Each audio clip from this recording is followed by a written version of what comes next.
ಬೆಂಗಳೂರು ಉತ್ತರದ ಕಂದಾಯ ಸಹಾಯಕ ಆಯುಕ್ತರ ಕಚೇರಿಯಲ್ಲಿ ಎಫ್ಡಿಎ ಆಗಿದ್ದ ಟಿಆರ್ ಮಂಜುನಾಥ್ಗೆ ಸೇರಿದ 4 ಸ್ಥಳಗಳಲ್ಲಿ ಲೋಕಾಯುಕ್ತ ರೇಡ್ ಮಾಡಿತ್ತು.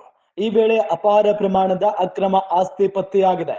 ದಾಳಿ ವೇಳೆ ಟಿಆರ್ ಮಂಜುನಾಥ್ಗೆ ಸೇರಿದ ಯಾವೆಲ್ಲ ವಸ್ತುಗಳು ಪತ್ತೆಯಾಗಿವೆ ಅಂತ ನೋಡೋದಾದ್ರೆ,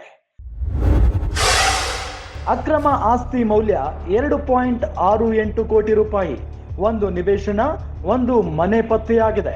3.12 ಎಕರೆ ಕೃಷಿ ಭೂಮಿ, 4 ಲಕ್ಷ ರೂಪಾಯಿ ನಗದು, 67.63 ಲಕ್ಷ ಮೌಲ್ಯದ ಚಿನ್ನಾಭರಣ, 8 ಲಕ್ಷ ಮೌಲ್ಯದ ವಾಹನ, 20.12 ಲಕ್ಷ ರೂಪಾಯಿ ಬೆಲೆ ಬಾಳುವ ಗೃಹೋಪಯೋಗಿ ವಸ್ತುಗಳು, ಒಟ್ಟು 2.68 ಕೋಟಿ ಮೌಲ್ಯದ ಅಕ್ರಮ ಆಸ್ತಿ ಇವರಿಗೆ ಸಂಬಂಧಪಟ್ಟಂತ ಕಚೇರಿ ಮನೆಗಳಲ್ಲಿ ಪತ್ತೆಯಾಗಿರುವುದು ಗಮನಿಸ್ತಾ ಇದ್ದೀವಿ.